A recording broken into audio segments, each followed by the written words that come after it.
Hi guys, welcome back to Uncut Hawaii Season 2, Episode 1. I missed you. It's been like a month. It's been a while. Yeah. And I was like, we were seeing each other every week to record. And I know. And then we took a break, a little bit of a break. You went to Vegas. I survived. I'm still recovering, but I survived. But yeah, I mean, we took a little bit of a break to just like break down Season 1, kind of realign and figure out what we wanted to do for Season 2. And we have some exciting things. But yeah, we just wanted to change it up a little bit, like get more focused with topics and our guests and all that. Yeah. So one thing that we thought about is like, you know, when you meet somebody for the first time, what's the first thing that you ask them? What school you went? What school you went? Yeah, always. And then you ask, what do you do? Yeah. And we get that, you know, we ask that question all the time. And then you're just trying to find like a way to connect. And once you find out what they do, it's usually like, you find out, try to dig deeper. And like try to learn something from them, you know? So that was kind of our idea for Season 2. Just on top of having our, entrepreneur, creator, change maker friends come on, we also wanted to include some of Hawaii's top experts in their field. From real estate to spirituality, essential oils. Yeah. So I mean, to kick off Season 2, we got real estate expert Ben Feiman. He is a good friend. I've known him and his wife for a while, and we figured he would be like the guy to talk about real estate. Yeah, he is the self-proclaimed Duke of Diamond Head, and he sells luxury real estate. His face is everywhere, but he actually only started real estate only a few years ago, which is really amazing to hear his journey and just giving us the state of real estate in Hawaii. Yep, so let's get into it.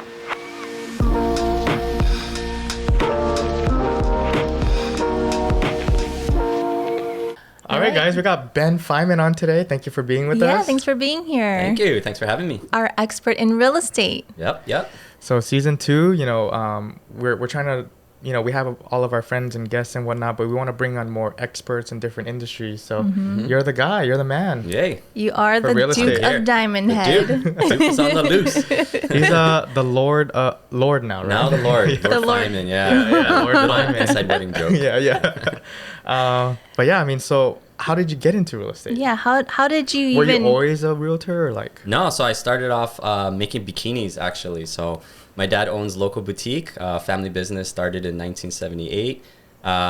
Worked for him for about 6 years.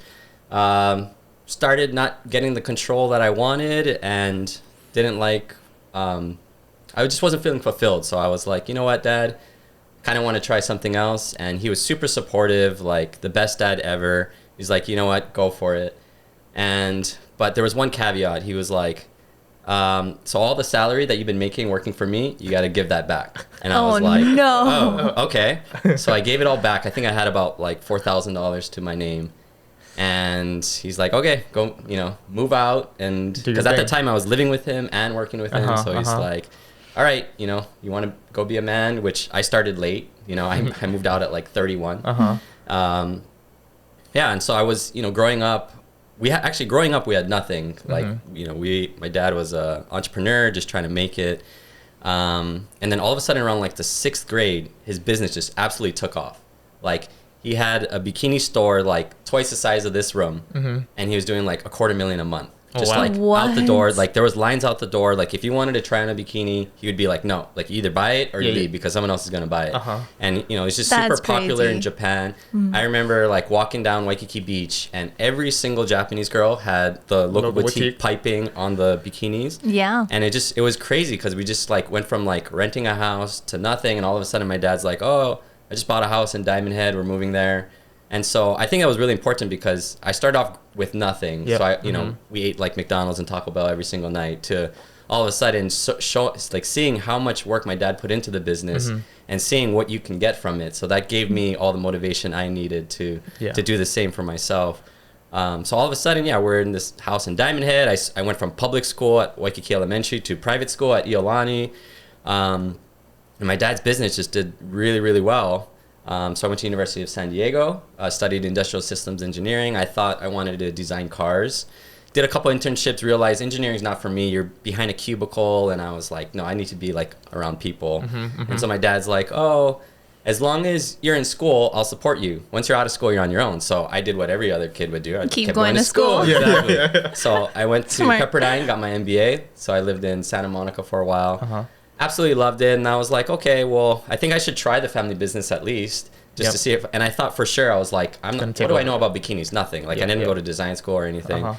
So I was like, I'm probably not going to like this. And I'm probably going to just move right back to LA and get like an investment banking job like the rest of my MBA classmates and make six figures and like, you know, live a happy life. I moved back home and my dad started me off in our outlet ward warehouse store, working with high school girls and listening to all their drama all day. And, you know, having an MBA and then it was a very humbling experience. I mean, coming back and selling bikinis in a store and it was pretty rough, I would say. I hate retail. It's like you just stand there. You can't play on your phone.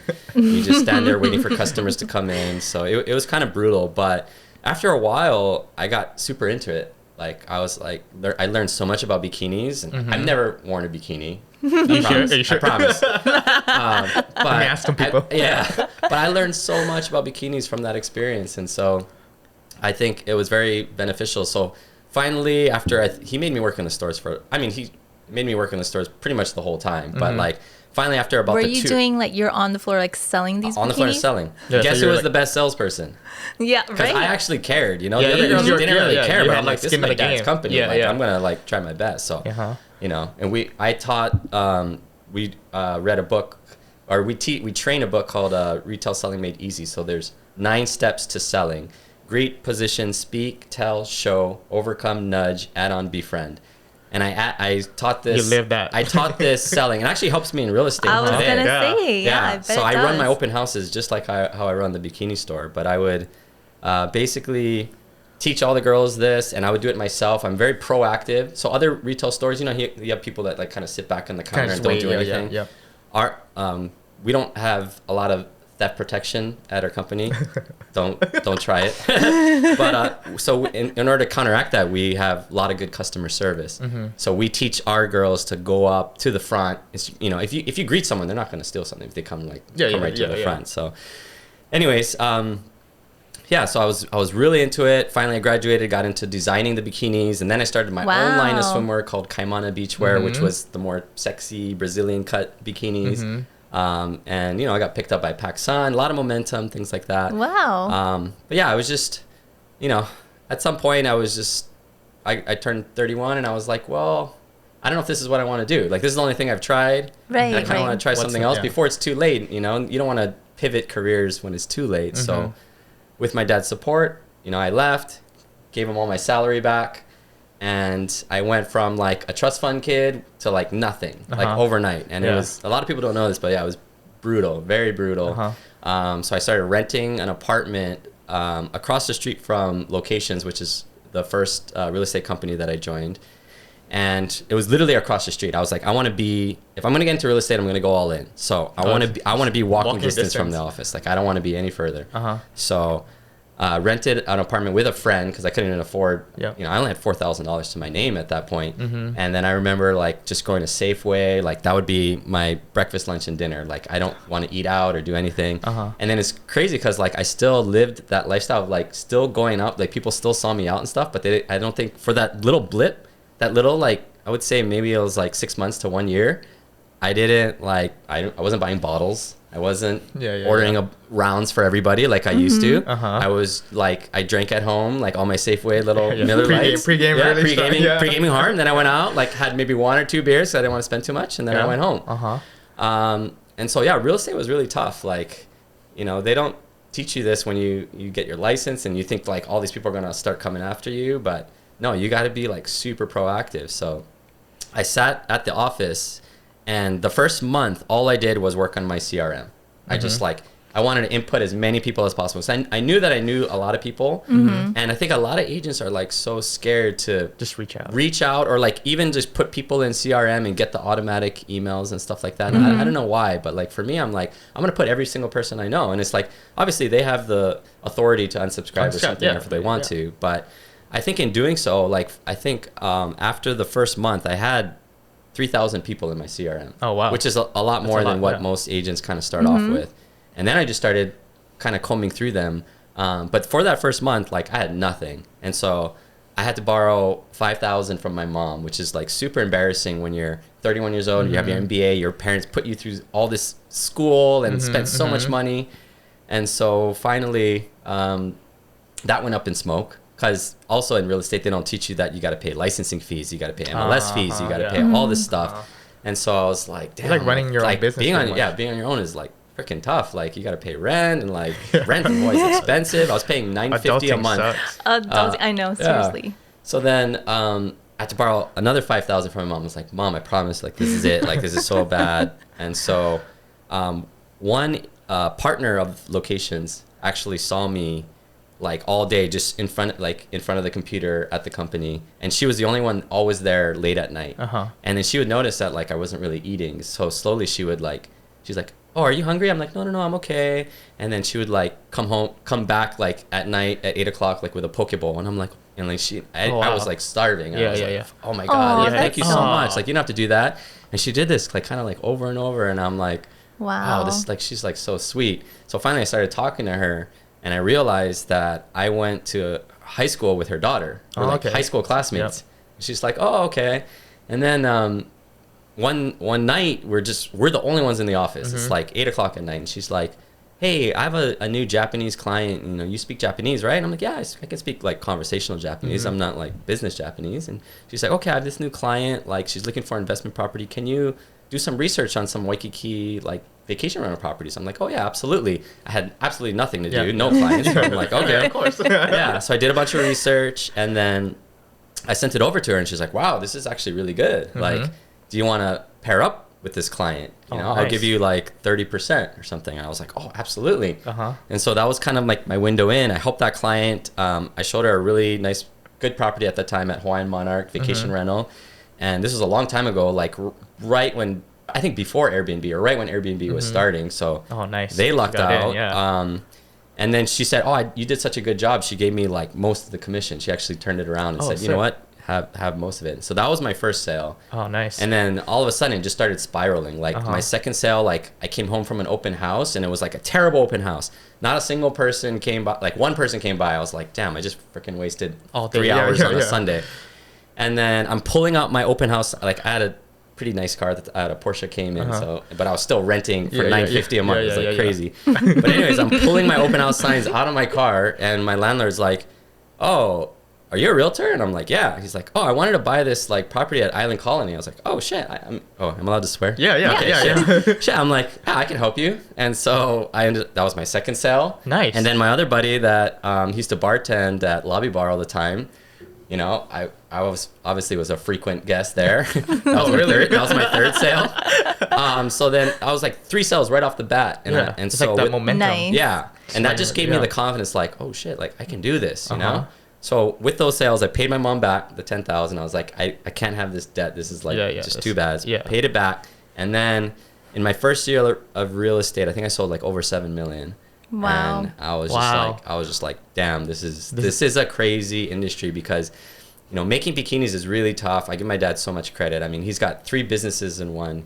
He designs, manufactures, and retails swimwear. So, you know, he's got this 1-ton roller press. He used to produce 10,000 bikinis a month. When that roller press is broken, he's in there welding it, putting oil in it. Like, I don't know how to do that kind of stuff. And he's got hundreds of employees to manage.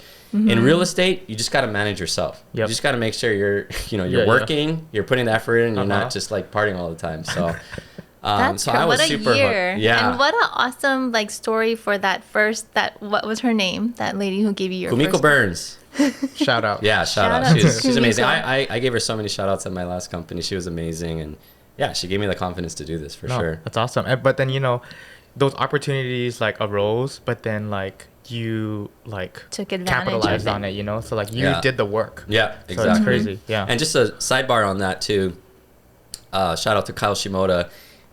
In that transitional period, he kind of we went to lunch. He knew something was kind of up with me, and I wasn't feeling fulfilled. So he brought me to lunch a lot, and then he was like talking to me about the Psy seminars, and I was like, oh, you know, I'm not into that kind of stuff. And I actually ended up doing the Psy Basic, and I think that's what kind of gave me the courage to make the leap, because any person in my position would always hold on to that safety net. You know, you would always work for your family business as long as you're getting the salary, as long as you can go party with your friends and do whatever you want. And you know, I could have dragged it out for more years and years and years, but I just knew at the end of the day, I might not be fulfilled unless I make a name for myself. You know, that company was all my dad's DNA, and he did it, and he made it, and he, you know, he did his thing, and I felt like I needed that extra push, and like doing some kind of self-improvement stuff. That's when I got really into self-improvement, you know, reading like Think and Grow Rich. And then I met the owner of, or the founder of Panda Express. And he was like, you got to go to Landmark. And I was like, you know what? I'm going to Landmark.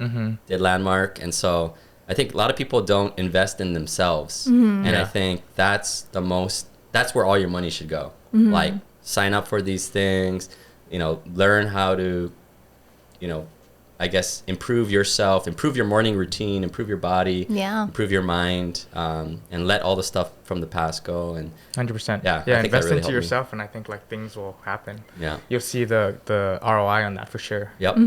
Yeah. No. So how long ago was that when you first started? How long ago since you first started in real estate? So I got licensed in 2015, started in 2016. Wow, that's still like fairly recent. Yeah, it's pretty recent. So I've only been doing this for about like 6 years, and I was at 5 years at locations. Yeah, really great training, great group of people. Amazing. And then I got an opportunity to kind of help kickstart Compass here in Hawaii. And I was like, what is Compass? And, you know, they kind of came to me and they showed me their technology platform. And I was like, this is the future. Like, this is going to give all of my clients a competitive advantage. And I always want to do what's best for my clients. They have so many different programs. They're a huge company that, you know, eventually they can give my clients money to renovate their homes before they sell it without having to pay anything out of pocket. And that's like no other company can kind of do something like that. Really good support. So I'm one of the founding agents for Compass here in Hawaii. I took a leap of faith, and it was at that time there was no one there. We barely had MLS set up, and I was like, but I believed in it, and we sold over $2 billion in our very first year of existence. I mean, they grabbed all the top agents from all the companies, and I knew it was going to happen because it was just the technology platform that they have is just so far advanced. So I'm very happy there. It's helped elevate my brand. I've sold last year about 26 million. This year probably going to do over 30. And so and I'm a solo agent. You know, just my wife just got licensed, so she's starting to help me a little bit. But you know, in real estate, there's these huge, large teams, and you know, they put up decent sized numbers. But I'm kind of doing this on my own because I always feel like when people ask for me, they want me. They don't want some other sub agent that I'm just going to hand off to them. And I just feel like you want to provide that to your client. Exactly. I'm all about customer service, and I want to do what's best for my clients. So if I'm not the one there showing the properties, they're going to be like, hey, like this is not what I signed up for. So I kind of want to make it you're investing your time into them too, right? Like they see that. And exactly. So eventually I think I'll get there, but I'm not one of those guys that wants to have this like mega team thing. You know? I want a small team, like my wife, maybe two other people. That's it. Like we want to have good customer service and, you know, get the job done. Nice. What do you think do you think that's the thing that sets you apart from other agents? Because I feel like in Hawaii, especially, every other person I know is a real estate agent. Or they're like There's so many. 100%. Yeah. So I can tell exactly like what sets me apart. And it's, you know, most agents just negotiate just to get a deal done because they want to just move on to the next transaction, get the next escrow and just move forward. I don't know what it is about me, but I'm super competitive. Like everything I do, like I still play soccer and I'm like, you know, yelling at the ref and all this kind of stuff. It's like weird, but I have this competitive nature in me. So I always want to get the best deal possible for my client. So when they're buying a property, I'm just trying to get that number down as much as possible, asking the agent, hey, how many offers do you have? Do you have above asking? How much over asking? Obviously don't want my client to overpay. So I'm able to navigate and almost figure out the exact number that they need to get the deal done. Nice. Because especially in this market, there's such limited inventory that if you're not working with someone who's gung-ho and experienced like that, you're going to be sending so many offers, and each time you're not getting one, the market is just shooting upwards and you're wasting more and more time, more and more money, and it's getting further and further from you. My goal is like, you know what? I'm going to find out the number that's going to make it happen. Like just a couple days ago, Wildlife Gardens client, 9 offers. I figured out the exact number that was the highest offer. We wrote an escalation, but a strong escalation. So I said we have to come up to 10K over the highest offer, and you'll make that appreciation in about 2 months. And so we got it under contract, and luckily we even during the inspection we're getting a $2,500 credit back. Oh, nice. Back from that, so it's going to help with saving some too. Yeah. So I'm always looking out for the best interest of my clients, and especially in selling. A lot of times my sellers will be like, yeah, you know what, accept that offer. And I'll say, no, I think I can get higher. Like, let me try create a bidding war or something like that. And time and time again, I've been able to create a bidding war, and they've been able to come up, and my seller's like, wow, you actually got me like 50,000 more than I should have. So I like to work for my commission and earn my commission. You know, I never want my clients to feel like, they just kind of gave it away. So I always earn it, even though it's only 2.5-3% sometimes. I always push the envelope to where they know that, wow, he was worth every penny. And that's like the best feeling in the world when you know somebody's rallying for you. I trust him. He's gonna like work super hard for me. Yeah, exactly. They're gonna tell everybody. Yeah, because it's like a pretty big purchase. It's like not like buying like a. And especially in real estate, what I've learned is most of your business comes from your sphere, your past clients, and referrals. So if you do those little things and you're fighting for them, and you get them a really good deal, and those kind of things, they're going to always keep you in mind and refer you business. And I want clients for life. I don't want just a client for a transaction and then see you later. I want them for life. I want their kids. I want their kids' kids. And people in Hawaii will do that. Exactly. Like, you do good by them, they're going to like tell all their friends and family, and then just keep you're going to be like their family agent. Yeah, exactly. For generations. And I've noticed that too. Like in my first year and second year, like nobody ever, we call like come list me calls. Like nobody ever called the phone like, hey, I have a house, come sell it, or anything like that. Right when I hit the 5th year mark, that's when it started spiraling. That's when like my past clients, like they had like friends, and they're like, oh, I have a friend I want to sell, and I thought about you, so can you help them out? And I think being a real estate agent is a grind for the first 5 years, and most agents don't make it the first 5 years. But if you can tough it out and push through, after a while, it just starts coming to you. And then the agents that I know that have been in the business for 20, 30, 4 years, man, they're just like kicking back because they've been in business so long that people already know, and like you build your database and everyone knows you're in real estate, that all those come list me calls are just starting to flow in. Yeah, I think that's like every industry. Like I think a lot of like entrepreneurs or anyone like starting a business, they don't realize that it's a lot of work. But if you put in that work, like eventually it's gonna work out, and it's like you just gotta keep going. 100%. Yeah, everyone thinks like I live this like party lifestyle, and I just go out like all the time, which I do. I mean, I'm a firm believer in work hard, play hard. But I mean, my wife Julie can attest to this. Like I'm working at least 10 hours a day, like, and it's almost 7 days a week, and I'm just grinding like emails, phone calls. I got my whole. I'm very organized. I got my whole like to-do list. And, nice. I can tell though that you love to do what you do. Like you love your work. I do. I mean, I read an article by Warren Buffett, and he said there's only 3 ways to build wealth in America. You own your own business, you own real estate, or you own stocks. And I've seen my dad start a business, and it's so high risk, high reward. You can knock it out of the park, and you can lose a lot of money. And I know the grind. I know how hard it is. And I give any entrepreneur who's starting their own business, I give you so much credit. Even if it fails, don't even worry, because it's just such a tough grind, especially here in Hawaii. Owning stocks, obviously everyone did that during COVID, made some good money. Now we're kind of hurting. But I don't like stocks because you just don't have that much control. Right. You're just at the mercy of this number that they print out. And they're like, it's worth this much now. And you're just like, what? How the hell did that happen? Real estate is kind of in the middle. You're like, you own your own business, like you own physical property, but you're also investing in the Oahu real estate market, which we got the best weather on the planet. As long as World War III doesn't happen, we're going to continue to go up in value because there's so much demand to move here from Asia, from North America, from everywhere. Tell us about the Oahu market. And even during, so you mentioned like during COVID, like it seemed like housing prices went like super high, and then there was like hardly anything to buy, and now like there was interest like a huge rates. demand. Interest it's funny. So like I come across so many clients who are like, I'm just going to wait for the crash. I'm going to wait for prices to come down. Yeah. And then I always ask them, I said, what did you do in March of 2020, did you buy a property? Because there was a little blip in the real estate market. You know, COVID just started. We were all in quarantine, and prices actually just shot way down. There's nothing to see.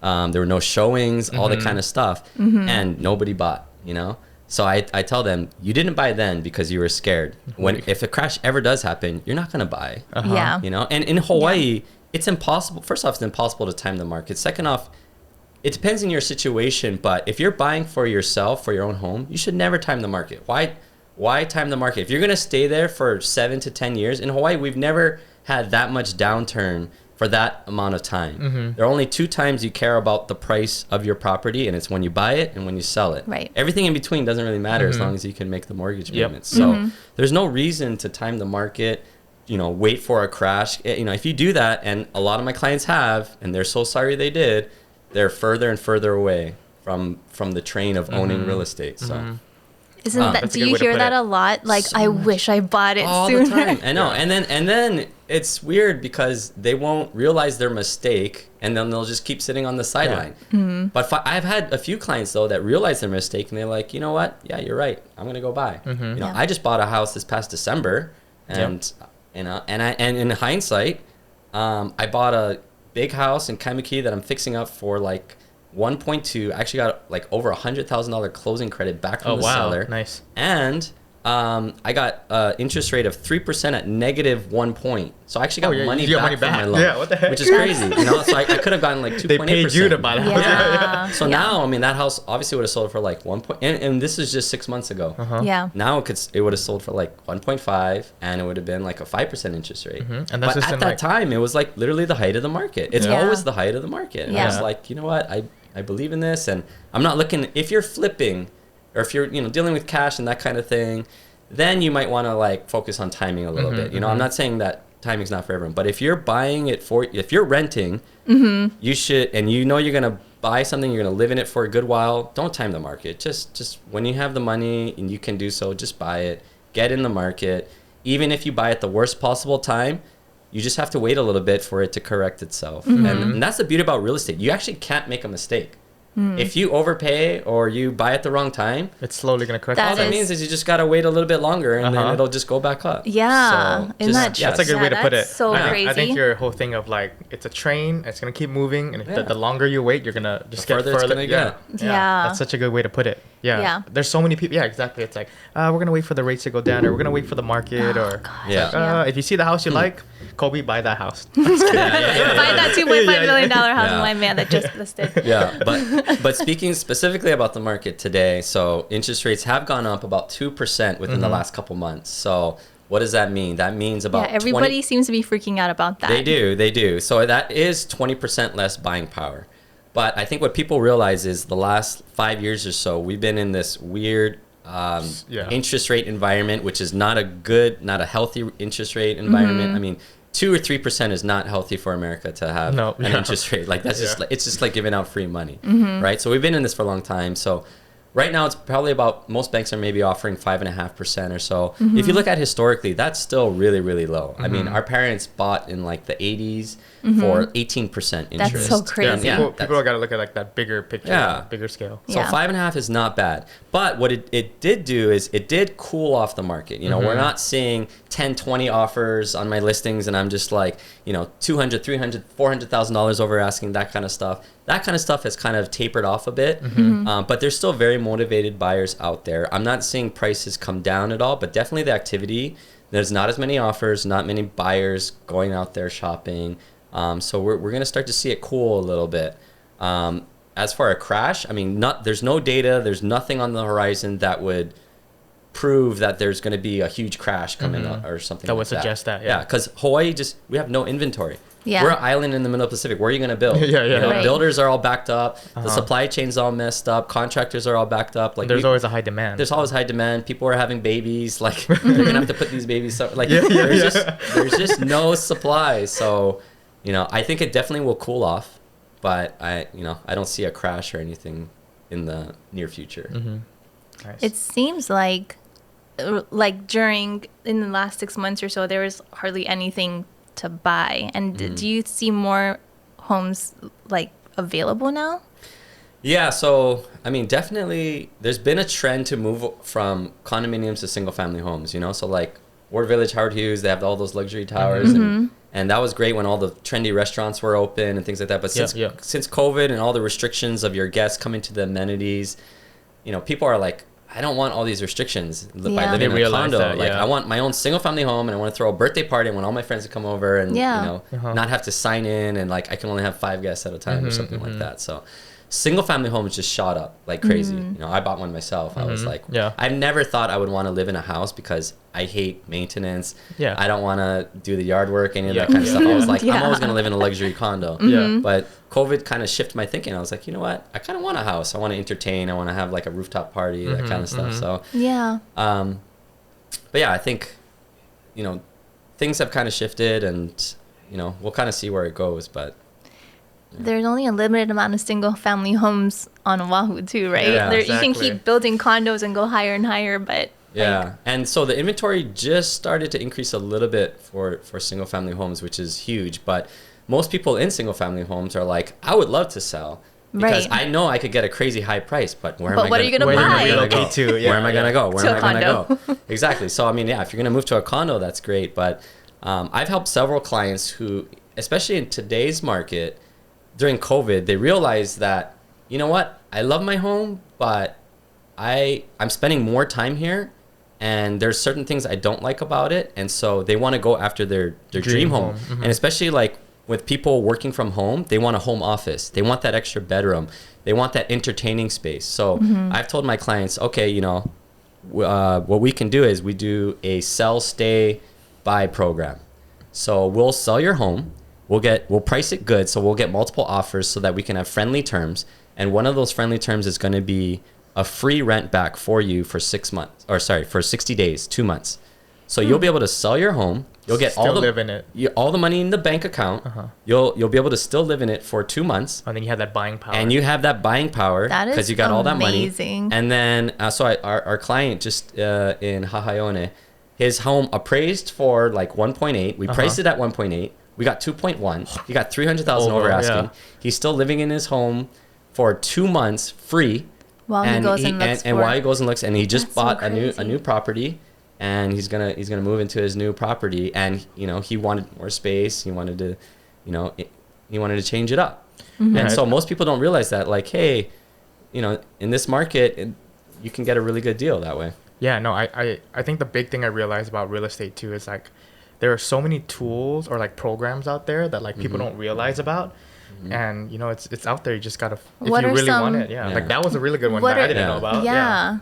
What are some things as like, say a first time home buyer? Like where do you even start? Because it's one of those things, if you've never bought a home before, it's so intimidating, and there's so much information that you don't know how to like, unless you have somebody that you fully trust. 100%. Like, it's intimidating. Yeah. I remember when I bought my first property, I was renting across the street from locations. I was paying $950 a month, and then my roommate moved out, and I was paying like $1,800 a month.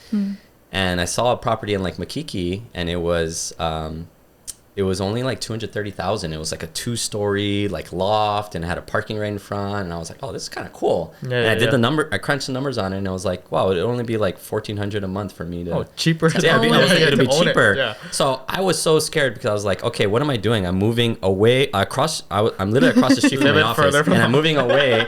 But at that point, like the real estate sales started coming in, so I was like, you know what? I'm gonna, like, and I remember like signing those documents. I'm like, my hands shaking. I'm like, what am I doing? Like, do I really want to do this? And looking back on it, like, I thought I was gonna be in there for a long time.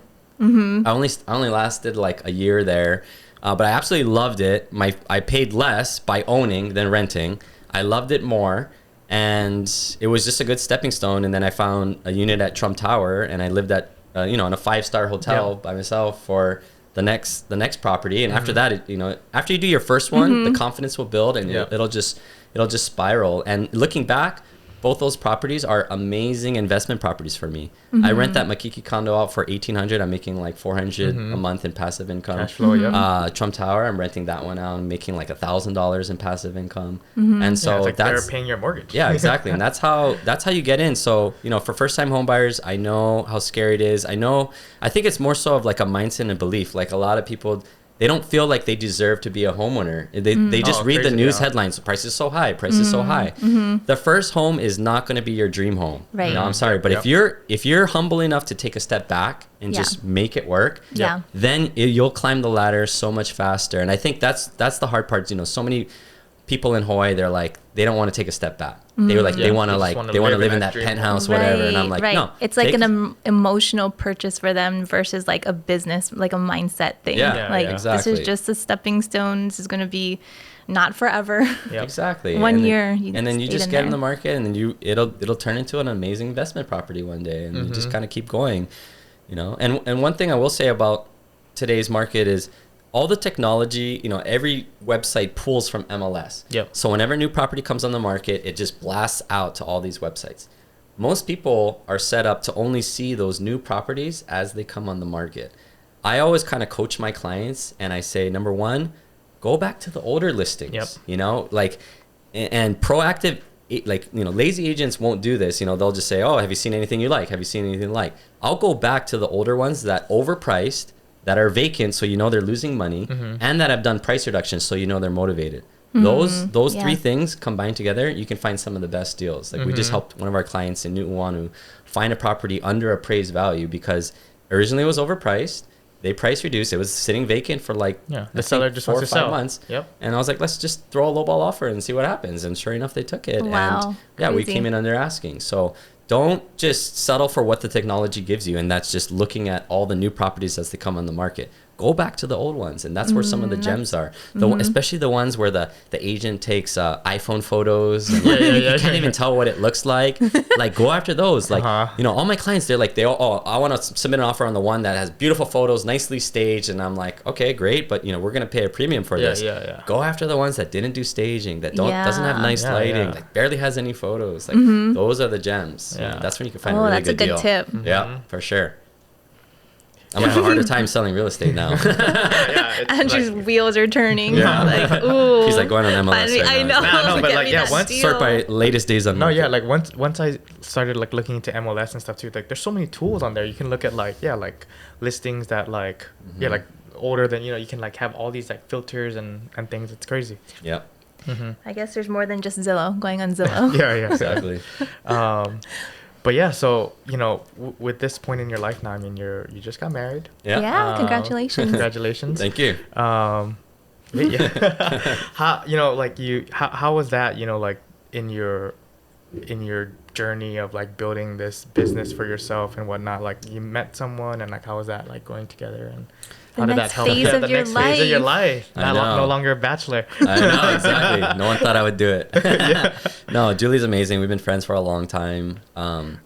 Originally met through the Miss Hawaii pageant because my dad's was the bikini sponsor, and she was a contestant for a long time. So originally met, we were both friends. You know, she always had boyfriends. I always had girlfriends. And at one summer, like, the timing just worked out, and we were both single, and I would just invite her out to all these events, and she was just a good friend, like an amazing date to have at like all these events. And so we just started hanging out so much that it just clicked. And so, yeah, I'm just super grateful for her. She supports me so much. She makes me the person that I want to be. And she gives me the confidence to do what I do. And I just wish that I could do the same for her. So, yeah. Yeah, having a good partner is like... It's everything.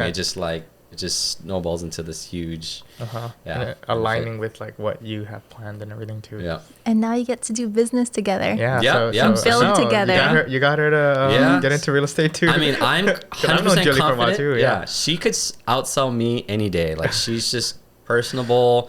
I mean, you know, this was meant for her. So I mean, so far she's been helping me out with my showings, which has been a huge help because showings take up a lot of my time, and she's great at it.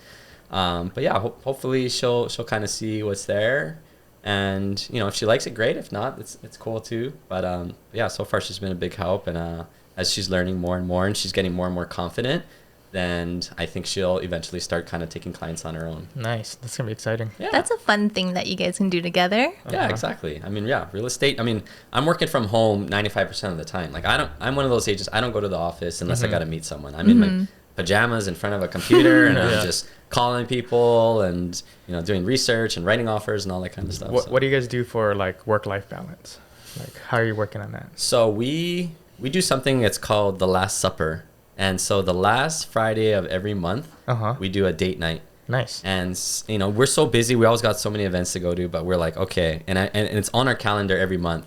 And so I have to figure out, like, which restaurant we're going to go to. And so we just kind of pause and, like, do a date night. You know, every week I think would be a little bit much for us with our hectic schedules. I was going to say, a lot of people do, like, once a week, but I feel like that's not sustainable. Yeah, I try to do every Friday, and I was like, oh, that's kind of tough. Yeah, that's a good one. Like, Last Supper. We call it Last Supper. We put the last Friday. It's in the calendar, and we just, like, you know what? Let's go out to dinner. Let's have a nice date night together. And it just, like, kind of recenters us for sure. No, that's good. It's good to have, like, those things in place. Yeah, same. I'm gonna pitch that now. Yeah. Sorry, Megan.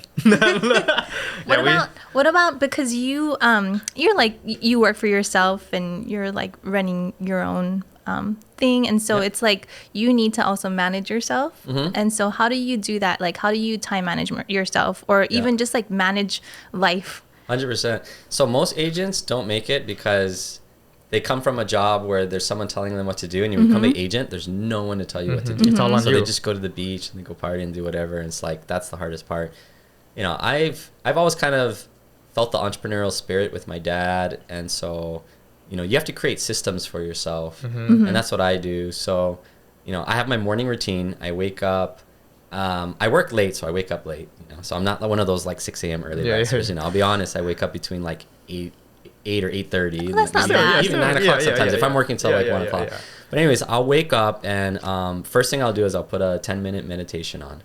And then I bought this like little Amazon little massager thing. So I massage my body and I like warm myself up and I meditate. Oh, multitasking. And then on the App Store, there's an app called Journal. And so I do my journaling. So I write down 3 things I'm grateful for, 3 things I want to accomplish for the day, and then like an I am inspirational statement, like I am this or I am that.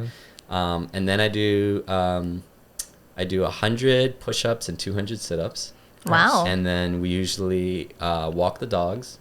So I try not to touch my phone until like after we walk the dogs. Then I come back in my computer and it's about like 9 o'clock, and then that's when I like enter the war room and I like open my phone and there's like 40 text messages and like 3 missed calls and like all this stuff. But what I've realized is before I would get stuck in email all the time. Like if you open up your computer and the first thing and all you do is answer emails, you're going to be there for a while. You're just reacting to other people's proactive actions.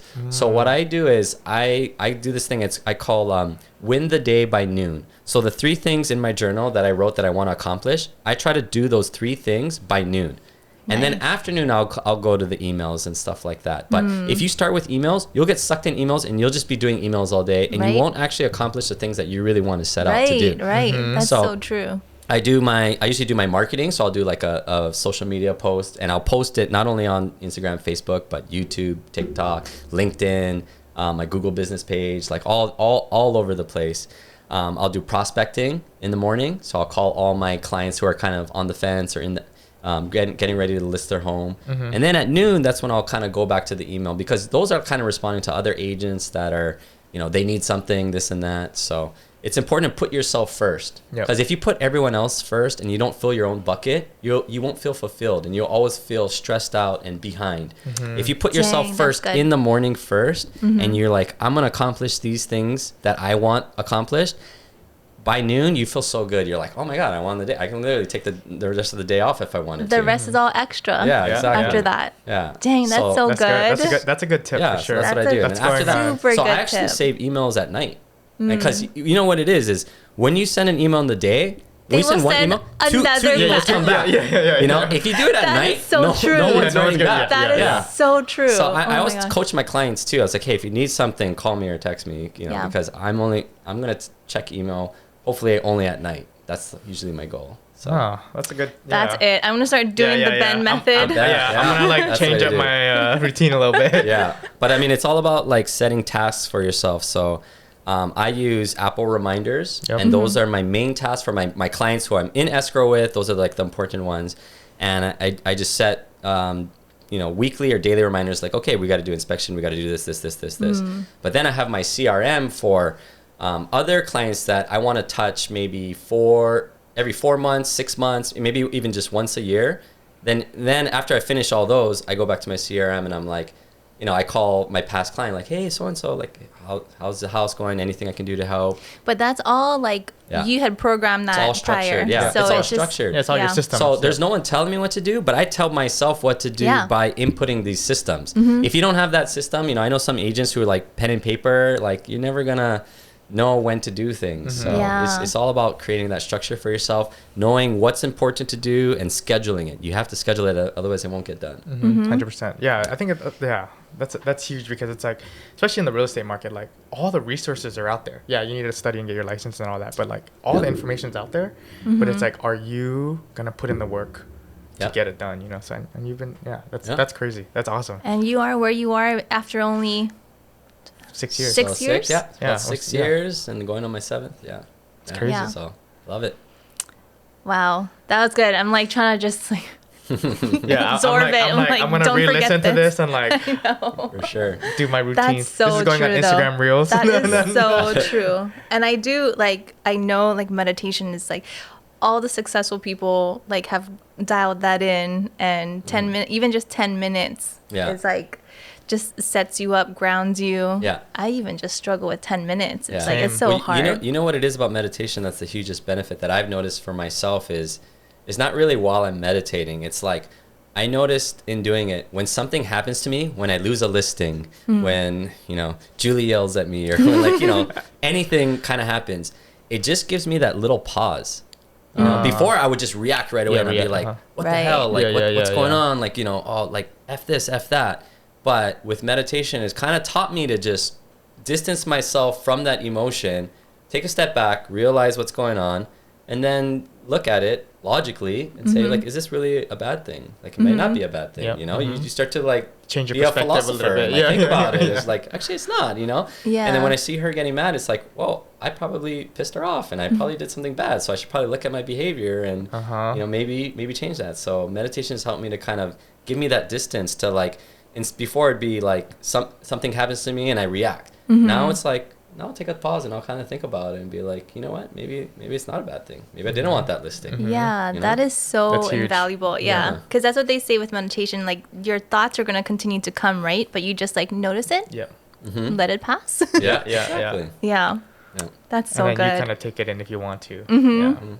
Anything that happens to you, you create your own story about what that is. And you can always switch it from, like, you're a victim to, like, you know what, I was responsible for this. I can switch it. You know what? And I'm actually grateful that this negative thing happened because it did this, this, and this. And I think that's one of the keys to, like, self-improvement and just looking at life a different way so that you won't constantly be stressed out. Yeah, one of the biggest things is like things happen because of you, not to you, Exactly. So it's like once you realize that, it's like, okay, you're in control. Yeah. So what's next for you? I mean, you had a huge 2022 already. You had a huge 6 years. Huge your 6 career, years. You got married. You were like named by, was it Honolulu Magazine? Yeah. Honored with what was the title? Top performers. Top performer. Yeah, so I'm gonna keep doing what I'm doing. Want to get a little bit more into the luxury market. I just went into escrow on a North Shore oceanfront for $4.2 million. Nice. So I want to just keep the luxury going. And then honestly, my end goal, I want to get more into commercial and development. So that's been a little passion of mine. I know a lot of business owners.